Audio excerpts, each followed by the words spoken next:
Hello students, welcome to next class of chapter number 9। और आज हम चैप्टर नंबर 9 के न्यूमेरिकल्स करेंगे। आज की पूरी क्लास जो है वो न्यूमेरिकल बेस्ड क्लास है, one of the most important class, क्योंकि इस चैप्टर के न्यूमेरिकल बहुत ज़्यादा इंपॉर्टेंट है। तो हमारा पूरा फोकस आज न्यूमेरिकल्स पे होगा।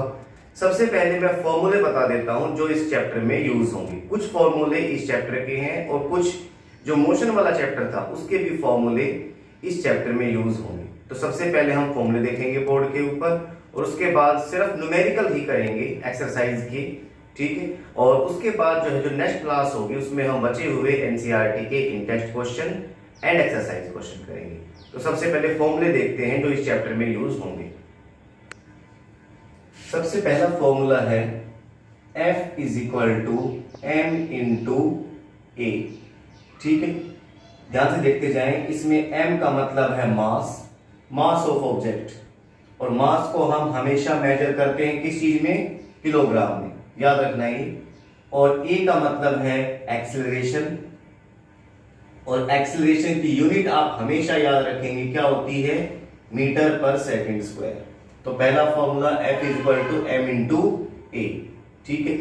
दूसरा फॉर्मूला जो है मोमेंटम का है P is equal to m into v. P का मतलब मोमेंटम, m का मतलब मास, v का मतलब वेलोसिटी। P मींस मोमेंटम, और मोमेंटम की unit kilogram metre per second, और v का मतलब है वेलोसिटी। वेलोसिटी की यूनिट आप सबको पता ही है, मीटर पर सेकंड, ठीक है। तो ये सेकंड फॉर्मूला हो गया। थर्ड फॉर्मूला जो है वो है m1u1 plus m2u2 is equal to m1v1 plus m2v2। इसको हम कहते हैं law of conservation of momentum, ठीक है। इसका यूज होगा, ये मैंने आपको पहले बता दिया था। m1 जैसे दो ऑब्जेक्ट है, फर्स्ट ऑब्जेक्ट सेकंड ऑब्जेक्ट, इसका मास m1, दूसरे का मास m2, ठीक है। टक्कर होने से पहले इसकी वेलोसिटी u1, इसकी वेलोसिटी u2, दोनों की टक्कर हो गई। टक्कर होने के बाद वेलोसिटी v1, इसकी वेलोसिटी v2, ठीक है। तो ये सारी चीजें आपको क्लियर हो गई होंगी इसमें। नेक्स्ट जो है फॉर्मूला है फोर्स का ही, F is equal to P2 minus P1 upon T। F का मतलब फोर्स, और फोर्स की यूनिट होती है न्यूटन, ठीक है। P2 मतलब फाइनल मोमेंटम, और P1 मतलब इनिशियल मोमेंटम। मतलब टक्कर अगर किसी ऑब्जेक्ट की हुई है, टक्कर होने से पहले जो मोमेंटम था वो P1, टक्कर होने के बाद जो मोमेंटम हुआ वो क्या हुआ? P2। ये चार फॉर्मूले जो है वो इस चैप्टर के हैं। कुछ फॉर्मूले हमारे पुराने हैं मोशन वाले चैप्टर की, जो किसमें यूज होंगे, जैसे acceleration is equal to v minus u upon t, ठीक है। इसमें a का मतलब एक्सेलरेशन, यूनिट क्या होती है? Metre per second square. v का मतलब final velocity, unit metre per second. u का मतलब इनिशियल वेलोसिटी, और इसकी यूनिट भी मीटर पर सेकंड। t का मतलब टाइम, यूनिट सेकंड, ठीक है। तो ये a का फॉर्मूला एक्सेलरेशन का। इसके अलावा three equations of motion, v is equal to u plus at, s is equal to ut plus half at square, और तीसरी v square is equal to u square plus 2as। इसमें v का मतलब final velocity, u का मतलब initial velocity, a acceleration, t time. इसमें s का मतलब डिस्टेंस या डिस्प्लेसमेंट, ये ध्यान रखना। u initial velocity, t time, a acceleration. इसमें भी v square is equal to u square plus 2as।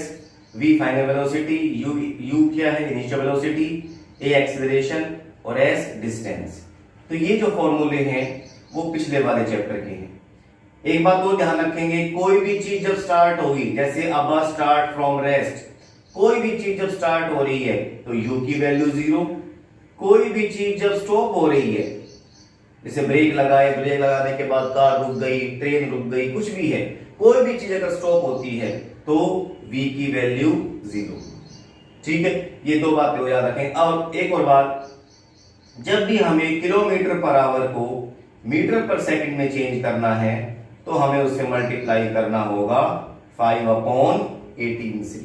जैसे a car is moving with A speed of 36 kilometre per hour, उसको हमें मीटर पर सेकंड में change करना है, 36 kilometre per hour को change करना है मीटर पर सेकंड में, 5/18 से मल्टीप्लाई कर देंगे।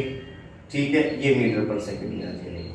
तो ये जो फॉर्मूले हैं वो इस चैप्टर में यूज होंगे। ठीक है, अगर ये फॉर्मूले आपको याद हैं तो आप कोई भी टाइप का न्यूमेरिकल कर सकते हैं। अब हम आ जाते हैं एक्सरसाइज क्वेश्चंस पर। एक्सरसाइज क्वेश्चन नंबर 5 से स्टार्ट करते हैं। एनसीईआरटी का ध्यान रखना, एक्सरसाइज क्वेश्चन कर रहे हैं हम पहले, इन टेक्स्ट नहीं कर रहे। अपनी एनसीईआरटी भी बुक जो है वो अपने साथ में रखें और क्वेश्चन को ध्यान से सुनते जाएं। A truck starts from rest, इतना सुनते ही हम क्या लिख देंगे, स्टार्ट फ्रॉम रेस्ट, u की वैल्यू 0। क्लियर? आगे क्या लिखा हुआ है, and rolls down a hill with a constant acceleration, acceleration हमें नहीं दे रखा। It travels a distance of 400 metre, distance का सिंबल s, कितना डिस्टेंस ट्रेवल किया, 400 मीटर। और क्या दे रखा है, अभी टाइम दे रखा है हमें 20 सेकेंड। ठीक है, 20 second. Find the acceleration, acceleration हमें निकालना है। हमारे पास u है, s है, t है, a निकालना है। ठीक है, हमारे पास क्या चीज बिल्कुल भी नहीं है इसमें, v हमें कहीं पर नहीं दिया हुआ। और इक्वेशंस में हमें पता है सेकंड इक्वेशन में v बिल्कुल नहीं होती, हम लगाएंगे second equation s is equal to ut plus half at²। ध्यान रखना ये तीन इक्वेशन है। ठीक है, पहली इक्वेशन में ध्यान रखना s नहीं है, फर्स्ट इक्वेशन में, तो जहां पर भी s बिल्कुल भी गिवन नहीं है वहां पर आप लगाएंगे फर्स्ट इक्वेशन। सेकंड इक्वेशन में कहीं पर भी v नहीं है, अगर v बिल्कुल भी ना हो, कहीं पर भी गिवन नहीं है, तो हम लगाएंगे सेकंड इक्वेशन। और थर्ड इक्वेशन जो है उसमें कहीं पर भी t नहीं है, टाइम नहीं है, तो जहां पर भी टाइम हमें बिल्कुल भी गिवन ना हो वहां पर हम लगाएंगे थर्ड इक्वेशन। ये इसका तरीका है याद रखने का। इसमें हमने क्या देखा कि v कहीं पर भी मेंशन नहीं है, ना तो हमसे पूछा गया है ना हमें गिवन है, v का कोई जिक्र नहीं है। ठीक है, और इसलिए हमने यहाँ पे कौन सी इक्वेशन लगाई, सेकंड इक्वेशन।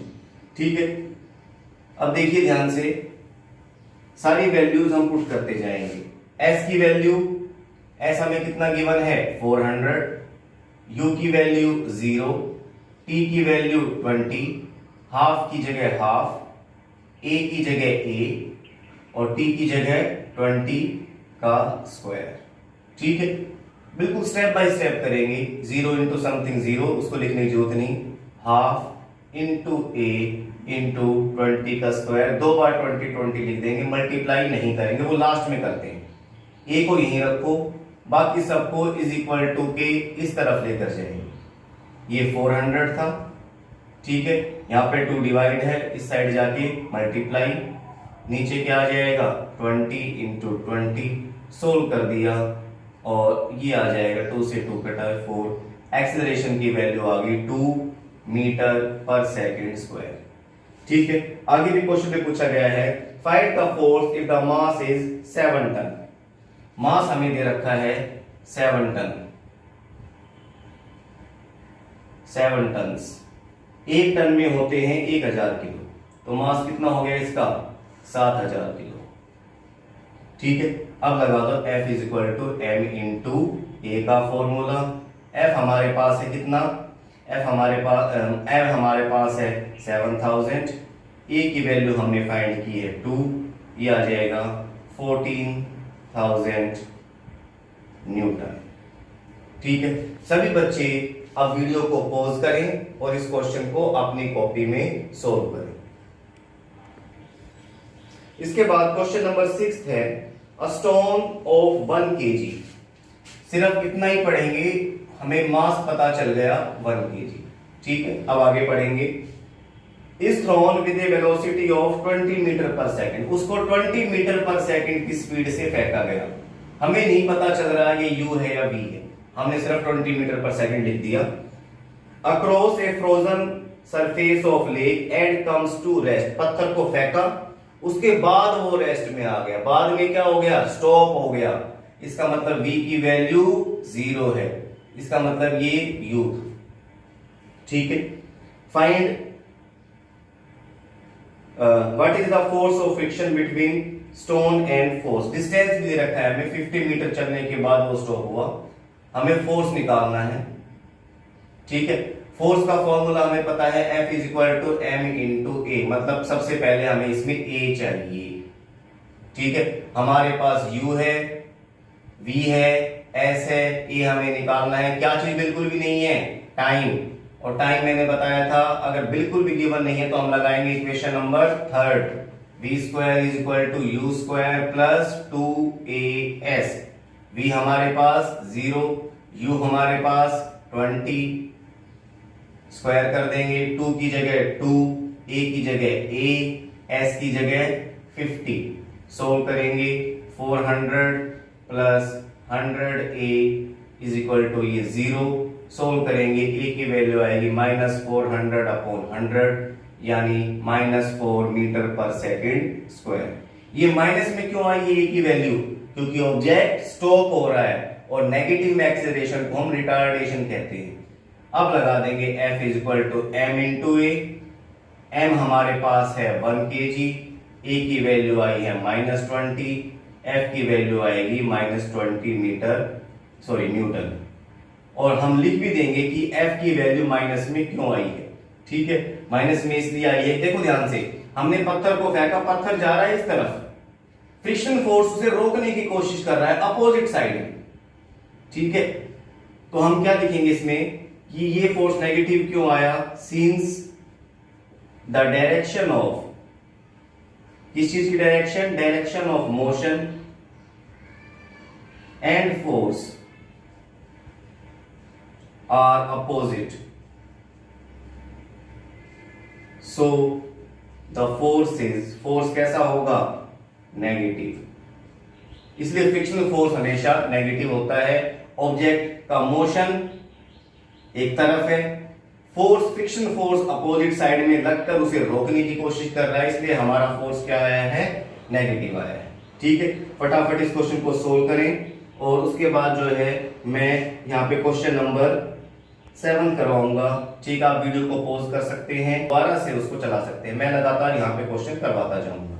क्वेश्चन नंबर 7 देखिए आप, नई बुक के अंदर इस क्वेश्चन के 2 ही पार्ट हैं। 7th क्वेश्चन क्या है, 8000 kg इंजन पुल से ट्रेन ऑफ 5 वैगन्स। इस तरह की एक ट्रेन है, ये उसका इंजन, ठीक है, और उसके 5 वैगन, 1 2 3 4 5, इस तरह की ट्रेन है कोई। ठीक है, इस इंजन का मास 8000 kg और हर एक जो वैगन है उनका मास कितना है, 5000 kg। हर एक का, इसका भी 5000, इसका भी 5000, इसका भी 5000, इसका भी, हर एक का 5000 kg मास है। सॉरी 2000 है ये, 5 वैगन है total. If the engine exert a force of 40,000 Newton, engine इस साइड में फोर्स लगा रहा है 40,000 न्यूटन का, ठीक है, and the track offers A friction of 5000 Newton. Track जो है अपोजिट साइड में फ्रिक्शनल फोर्स लगा रहा है 5000 न्यूटन, उसको मैं स्मॉल f से डिनोट कर देता हूं, 5000 न्यूटन। ध्यान रखना फ्रिक्शनल फोर्स हमेशा नेगेटिव होता है, ठीक है, ये नेगेटिव होगा, ध्यान रखना।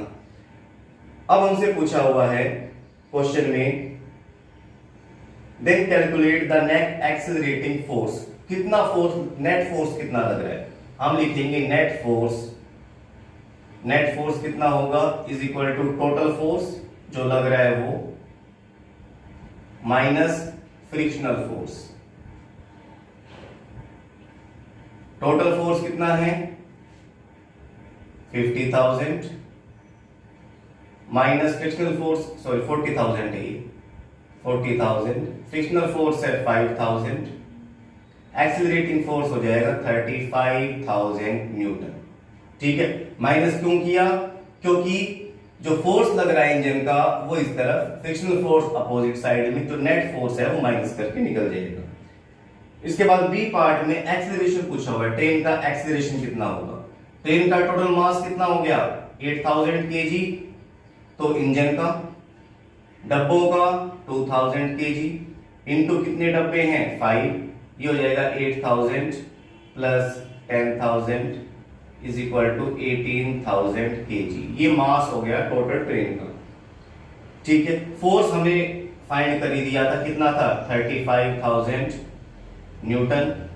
F is equal to m into a, से हम a निकाल देंगे, 35,000 इज इक्वल टू m की जगह हम लिखेंगे 18,000 इंटू a की वैल्यू आ जाएगी 35,000 अपॉन 18,000, सोल्व करेंगे 3 जीरो कट गई, इसका आंसर आएगा लगभग 1.8 मीटर पर सेकंड स्क्वायर। ठीक है, तो ये दो पार्ट हैं, ये था क्वेश्चन नंबर 7। ठीक है, पहले हमने नेट फोर्स निकाला, उसके बाद में हमने F इक्वल टू ma से इसका एक्सीलरेशन फाइंड किया। ठीक है, अब आ जाते हैं क्वेश्चन नंबर 8 पर। इस क्वेश्चन को भी सभी बच्चे अपनी कॉपी में सोल्व कर लेंगे वीडियो को पॉज करके, ताकि साथ साथ आपकी सारी चीजें रिवाइज होती जाएं। क्वेश्चन नंबर 9, 8th क्वेश्चन है, an automobile vehicle has mass of 1500 kg। कोई भी व्हीकल है उसका मास दे रखा है हमें 1500 kg, मास दे दिया हमें। आगे क्या गिवन है पढ़ते हैं क्वेश्चन में। What must be the force between the vehicle and road if the vehicle is to stop by a negative acceleration of 1.7 metre per second square. Negative acceleration दे रखा है 1.7 मीटर पर सेकंड स्क्वायर, हमें F निकालना है। F is equal to m into a. ठीक है, m हमारे पास है 1500, a की वैल्यू आ गई -1.7। ठीक है, मल्टीप्लाई करेंगे 2 जीरो, ठीक है, 15 7 जब 105, और ये आ जाएगा इसका आंसर, माइनस में आ जाएगा इतने newton. F equal to ma लगा देंगे, लिख भी देंगे बाई न्यूटन्स, कौन सा law, second law. Second law में ही ये प्रूव किया गया था कि F equal to m into a है। 9th question, what is the momentum of an object of mass m। कोई ऑब्जेक्ट है उसका मास हमें दे रखा है m और उसकी वेलोसिटी है v। हमसे पूछा है कि उसका मोमेंटम क्या होगा। मोमेंटम का फॉर्मूला हमें पता है, momentum is equal to mass into velocity, m into v आ जाए, कुछ भी सोल्व नहीं करना इसमें। इसके बाद आ जाए न्यूमेरिकल जो है वो क्वेश्चन नंबर, न्यूमेरिकल है क्वेश्चन नंबर 10। अच्छा, क्वेश्चन नंबर 8 में हमने पॉइंट नहीं लगाया, यहां पॉइंट आएगा, तो इसका आंसर आएगा -2050। ठीक है, 10th क्वेश्चन पे आ जाते हैं हम।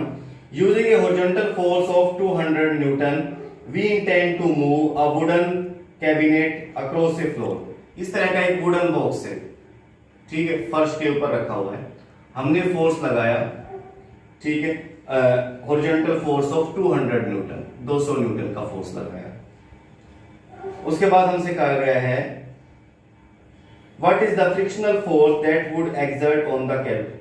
हमने जो फोर्स लगाया उससे ऑब्जेक्ट एक्सेलरेट नहीं हुआ, सिर्फ खिसक गया, थोड़ा सा मूव कर रहा है।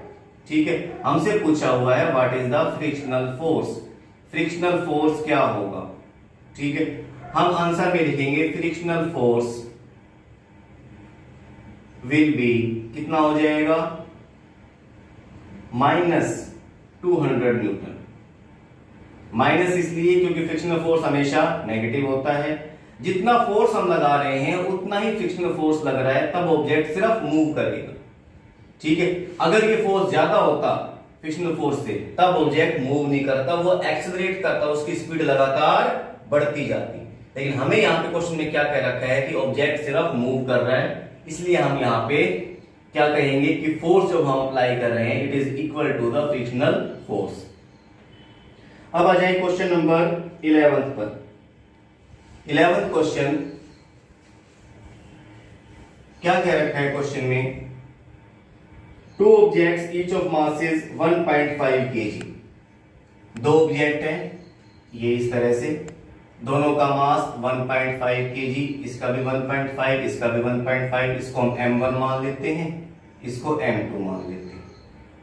ठीक है, दोनों का मास इक्वल है 1.5 kg। ठीक है, अब आगे चलते हैं। They are moving in same direction, they are moving in straight line but in opposite direction। Opposite direction में ध्यान रखना, अपोजिट डायरेक्शन में अगर हम एक की वेलोसिटी पॉजिटिव लेंगे तो दूसरे की नेगेटिव लेनी होगी हमें। 2.5 मीटर पर सेकंड की स्पीड से जा रहे हैं, तो u1 और u2 दोनों बराबर है 2.5 मीटर पर सेकंड। लेकिन ध्यान रखना कि ये अपोजिट है, मतलब एक को अगर हम पॉजिटिव लेंगे तो दूसरी नेगेटिव, किसी को भी पॉजिटिव किसी को भी नेगेटिव ले सकते हैं। ऐसा हमने क्यों किया है, क्योंकि दोनों अपोजिट डायरेक्शन में मूव कर रहे हैं। Before the collision during which they stick together, दोनों इस तरह से अपोजिट डायरेक्शन में आ रहे हैं, पास पास आते गए और उसके बाद दोनों एक दूसरे के साथ चिपक गए बिल्कुल। ठीक है, अब हमसे ये पूछा जब ये चिपक गए तो अब दोनों एक ही वेलोसिटी से मूव करेंगे, मतलब v1 और v2 दोनों की सेम होगी। उसको हमने कितना मान लिया, v मान लिया। समझ गए ना आप क्यों हुआ, क्योंकि दोनों की फाइनल वेलोसिटी क्या हो गई, सेम, क्योंकि एक दूसरे के साथ स्टिक हो गए हैं, चिपक गए हैं। अब हमसे पूछा है what will be the velocity of the combined, जब ये कंबाइंड हो गए, चिपक गए, तो इनकी कंबाइंड वेलोसिटी कितनी होगी। फॉर्मूला हम लगाएंगे m1u1 plus m2u2 is equal to m1v1 plus m2v2। कहां से आया formula, by law of conservation of momentum. Reason आप जरूर लिखेंगे, law of conservation of momentum. ठीक है, m1 की जगह 1.5, u1 की जगह 2.5, m2 की जगह 1.5, u2 की जगह -2.5। ठीक है, उसके बाद फिर m1 की जगह 1.5, v1 की जगह v, m2 1.5, v2 की जगह फिर v। सोल्व करेंगे, इसको मल्टीप्लाई करेंगे, 15 5 75, 3.75 आ जाएगा ये। इसको करेंगे -3.75 आएगा, इसको करेंगे 1.5v plus 1.5v 3v। Solve किया, 0 is equal to 3v, v is equal to 0/3 यानी 0। मतलब जब ये दोनों आपस में चिपक गए तो ये चिपक के वहीं गिर जाएंगे, ना राइट साइड में जाएंगे ना लेफ्ट साइड में जाएंगे। दोनों की कंबाइंड वेलोसिटी कितनी हो गई, 0 हो गई। इसके बाद क्वेश्चन नंबर 13 है न्यूमेरिकल का, न्यूमेरिकल वाला क्वेश्चन कर रहे हैं हम बस। A hockey ball of mass 200 ग्राम, एक हॉकी बॉल है उसका मास हमें दे रखा है 200 ग्राम। ठीक है, भी पहला हमारा काम यहाँ पर आ गया, ग्राम को चेंज करेंगे किलोग्राम में। हमने इसको 1000 से डिवाइड कर दिया, ये आ जाएगा 0.2 kg, ये मास आ गया। अब आगे पढ़ते हैं। Is travelling at 10 metre per second, 10 metre per second की स्पीड से ट्रेवल कर रही है। ठीक है, इसको हमने u मान लिया। is struck by a hockey player so as to return it along the original path। क्या बात है इसमें समझना, बॉल इस तरह से आ रही थी हमारी तरफ। ठीक है, भी हमने हॉकी स्टिक से इसको मारा और बॉल जो है क्या चली गई, वापस चली गई। ठीक है, मतलब बॉल की डायरेक्शन पहले हमारी तरफ थी, बाद में क्या हो गई, अपोजिट। ठीक है, तो जो इसकी फाइनल वेलोसिटी होगी और इनिशियल वेलोसिटी दोनों को हम अपोजिट लेंगे। इनिशियल वेलोसिटी कितनी थी, 10 metre per second, final velocity ये हमें दे रखी है 5 मीटर पर सेकेंड। अब दोनों की डायरेक्शन अपोजिट है। ठीक है, हम कौन से को पॉजिटिव कौन से को नेगेटिव लें, हम तो ये मानते हैं कि बॉल को हमने सही डायरेक्शन में भेज दिया, पहले उल्टी आ रही थी हमारी तरफ आ रही थी, हमने उसको सही भेजा है, तो u को हम जो है माइनस में ले लेंगे और v को किस में लेंगे, प्लस में। ऐसा हमने क्यों किया है, क्योंकि बॉल की डायरेक्शन पहले इस तरफ आ रही थी 10 मीटर पर सेकंड की स्पीड से, हमने इसको अपोजिट साइड में भेजा 5 मीटर पर सेकंड की स्पीड से। हम ये मानते हैं कि हमने बॉल को सही भेजा इसलिए पॉजिटिव, पहले अपोजिट साइड में आ रही थी इसलिए माइनस में। अब क्या फाइंड करेंगे, calculate the change in momentum. पहले मोमेंटम कितना था उसको हम P1 मान लेंगे, m इंटू यू। मास हमने फाइंड कर रखा है 0.2, u की वैल्यू कितनी है -10, ठीक है। मल्टीप्लाई करेंगे 2 माइनस में आएगा किलोग्राम मीटर पर सेकंड, ये आएगा इनिशियल मोमेंटम।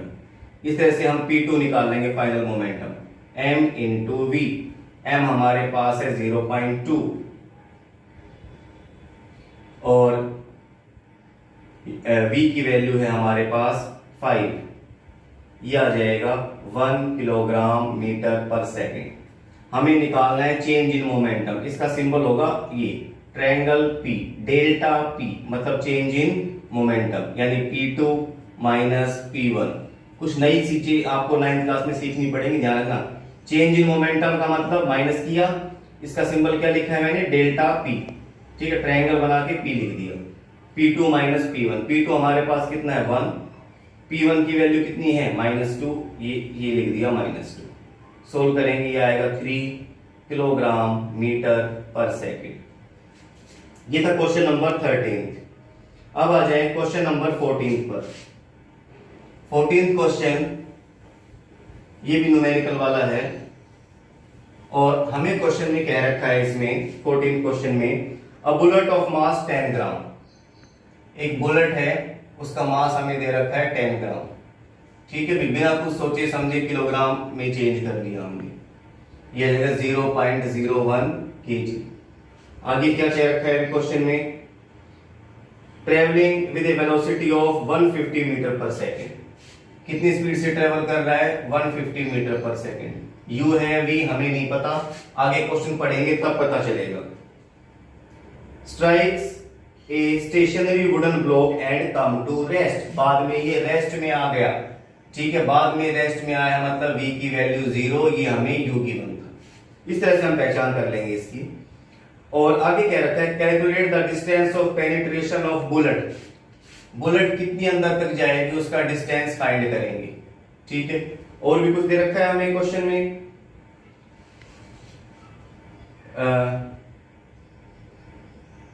ये दे रखा है कि it come rest in 0.03 seconds. Time हमें दे रखा है 0.03 सेकेंड्स। हमें s निकालना है, ठीक है। ध्यान रखना तीनों इक्वेशन ये देखो आप 5th 6th और 7th, मतलब इक्वेशन नंबर 1 2 3 सभी में a जरूर आता है, एक्सीलरेशन एक्सीलरेशन एक्सीलरेशन। तो सबसे पहले आप इस सारी इंफॉर्मेशन से u v, ठीक है, t, इससे पहले a निकालेंगे। a का फॉर्मूला होता है v minus you upon t। v हमारे पास 0, u हमारे पास 150, t की जगह कितना 0.03। सोल्व करेंगे, -150 अपॉन 0.03, डेसिमल हटाया 2 0 लगी, 5 0, यह जाएगा -5000 मीटर पर सेकंड स्क्वायर। ये एक्सेलरेशन आ गया।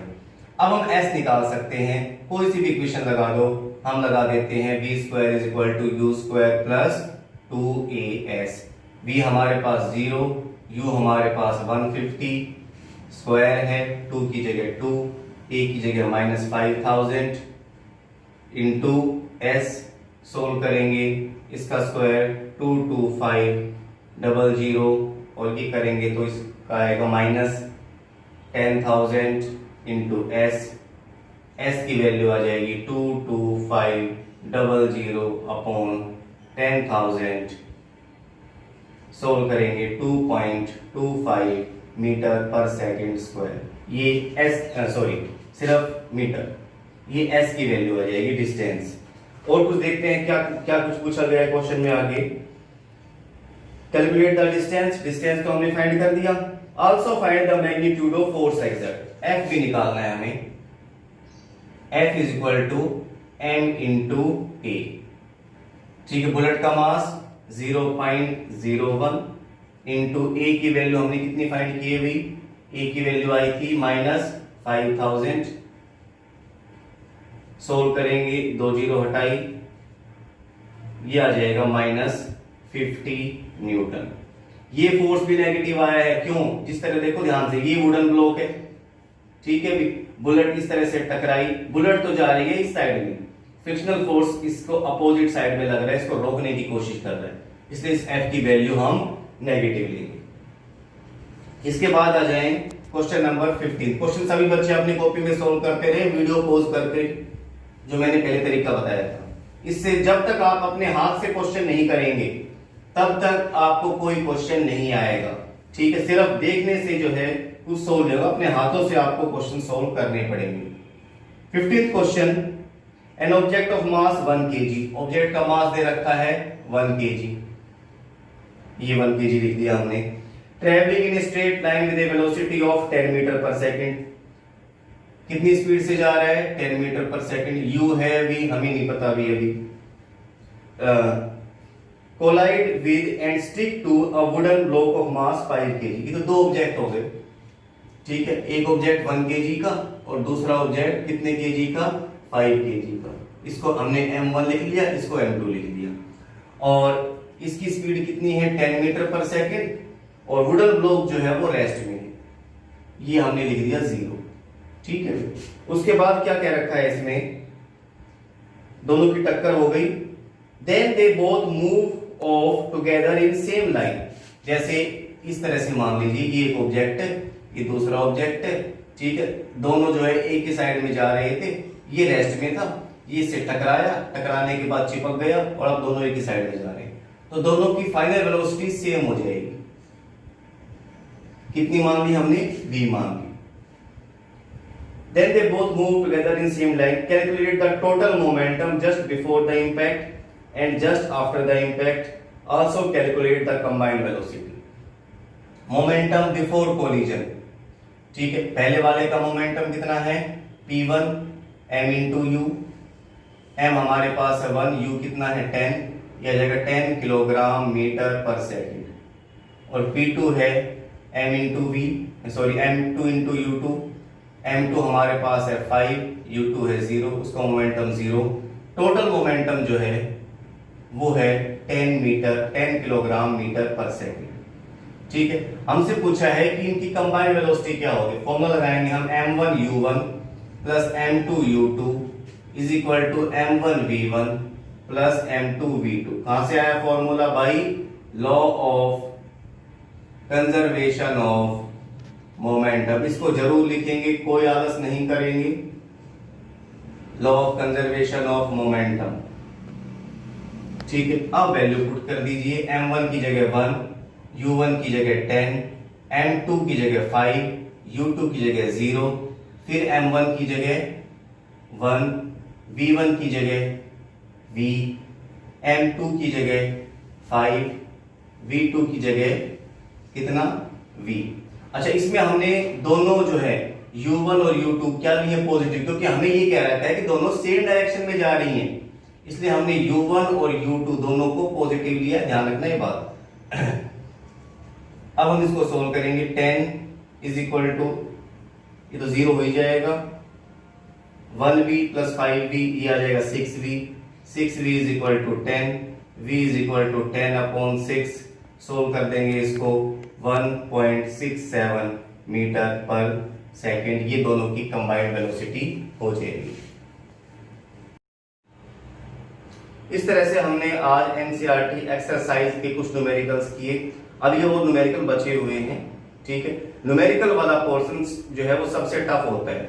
जरूरी नहीं है कि सभी बच्चों को एक बार पढ़ने के बाद ही न्यूमेरिकल आ जाए। आप वीडियो को एक बार देख सकते हैं, 2 बार देख सकते हैं, फिर भी किसी को डाउट है मुझसे जो है वो डाउट पूछ सकता है, ठीक है? न्यूमेरिकल वाला पोर्शन सबसे ज्यादा जरूरी है, यही असली फिजिक्स है, ध्यान रखना, ठीक है? इसमें जो भी आपको डाउट है वो अपने डाउट पूछें, अपनी हर चीज बिल्कुल क्लियर करते हुए चले। नेक्स्ट जो क्लास होगी उसमें भी एनसीईआरटी के इन टेक्स्ट और एक्सरसाइज के जो बचे हुए न्यूमेरिकल्स हैं वो होंगे, क्योंकि इस चैप्टर में से ये मान लीजिए एक न्यूमेरिकल 100% आता है। ये अगर आपका पोर्शन अच्छी तरह से हो जाता है तो 9 की नहीं 11th क्लास में भी आपको कोई कभी दिक्कत नहीं होगी। अपने कॉन्सेप्ट क्लियर करें, न्यूमेरिकल की प्रैक्टिस करें। Okay, thank you.